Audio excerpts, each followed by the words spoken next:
Bonjour frères et sœurs, et de retour dans les efforts de mieux comprendre la Bible. Bien sûr, en faisant ceci, l'idée c'est de mieux comprendre Dieu et ce que lui dit sur la vie, sur la spiritualité et ainsi de suite. Et c'est souvent le problème, les gens ont plein de choses à dire, mais est-ce que c'est basé sur les Écritures? Et lorsqu'ils disent oui, mais Dieu n'a pas tout dit. Non, mais tout ce que Dieu a dit, c'est ça la base sur laquelle on peut comprendre le monde spirituel et la vie sur la terre. Vous avez déjà entendu l'idée que la maladie, ça vient pas de Dieu. Ça vient des démons, ça vient comme toutes les portes, mais c'est pas de Dieu.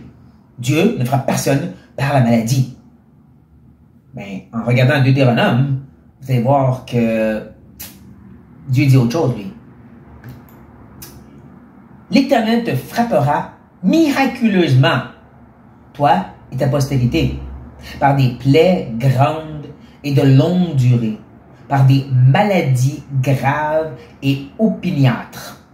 Il amènera sur toi toutes les maladies d'Égypte devant lesquelles tu tremblais, et ils s'attacheront à toi. Ne manquez pas, Dieu, l'Éternel, Yahweh, va te frapper. Lui-même va le faire. Quand il dit miraculeusement, il va vraiment dire, ça va être ma main qui va être à l'œuvre pour donner une maladie que tu n'avais pas avant. C'est pas juste la dégénération du corps ici, c'est vraiment Dieu va les frapper de façon particulière et de sa main. Oui, le contexte, c'est s'il vit dans la désobéissance, s'il rejette la loi de Dieu, s'il se détourne du temple et du système de sacrifice pour se tourner vers les idoles et les faux dieux. N'empêche, Dieu dit, je vais vous frapper. Dieu est beaucoup plus à l'œuvre en rapport avec ces choses qu'on peut s'imaginer. Et c'est pour ça qu'il faut faire attention aux gens qui vous disent, Dieu ne frappe personne de la maladie. Oui, il le fait. Là, si vous dites, oui, mais ça c'est eux dans leur désobéissance.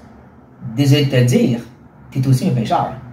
Même en tant que chrétien, tu es un pécheur. Oh, Dieu est gracieux. N'empêche, si tu dis c'est parce qu'eux étaient pécheurs, désolé, même chose pour toi aussi.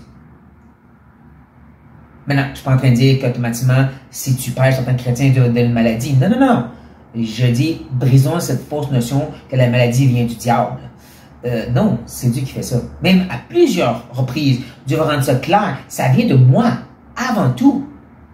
Avant tout, c'est moi qui agis dans cette situation-là. Justement, dans Amos, à part donner une belle liste de toutes les choses, où est-ce qu'il dit, est-ce que ceci va arriver sans ceci? Est-ce que ceci arrive sans cela? Est-ce que Léon peut dire qu'il a faim sans crier? Le rugissement du lion. Et là, c'est là qu'il dit au verset 6, à la fin du verset, arrive-t-il un malheur dans une ville sans que l'Éternel en soit l'auteur? Oh, ne manquez pas le mot auteur ici, hein?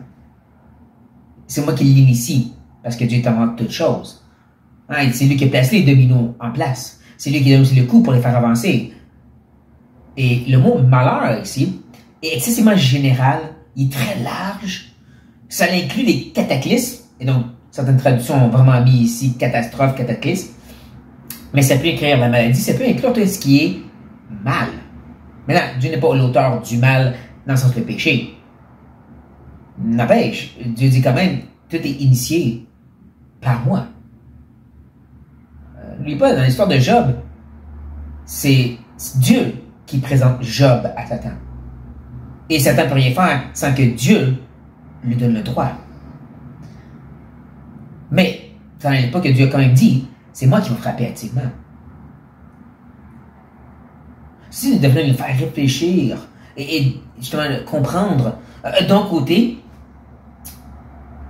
c'est quand même Dieu d'où vient toute chose. Même si je ne comprends pas le pourquoi du comment, et c'est là qu'il faut faire attention. Je me que, deuxièmement, pas tomber dans le panneau de dire, ah, telle ville a été frappée par un ouragan, clairement, il était dans le péché, et c'est pour ça que Dieu les a jugés. Oh, oh. Pas tout malheur, pas toutes les fois que quelqu'un est frappé par la maladie, même si ça vient de Dieu, veut dire que c'est à cause d'un jugement ou à cause du péché.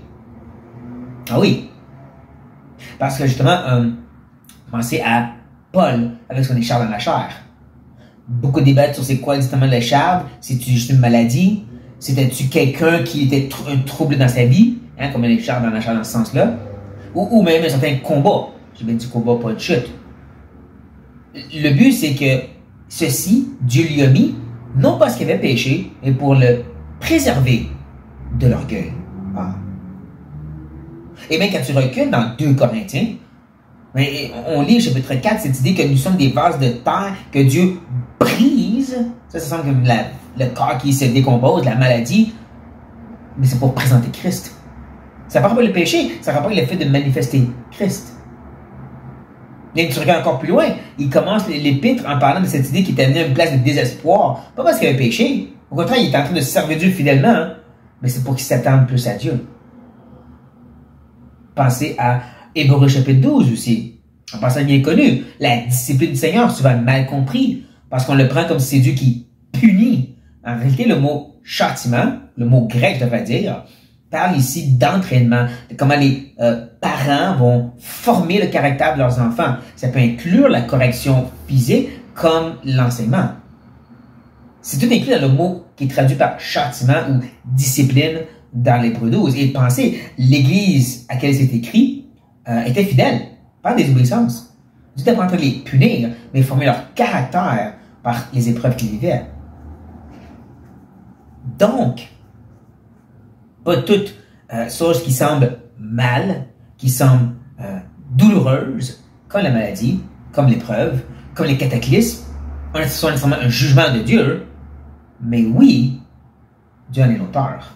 Ça, l'Éternel ne le cache jamais. On devrait dire la même chose que lui, n'est-ce pas? Et non pas ce que des hommes ont dit. Sur ce frère, j'espère que ceci a été une bénédiction pour vous. Laissez-moi savoir un petit commentaire et soyez bénis.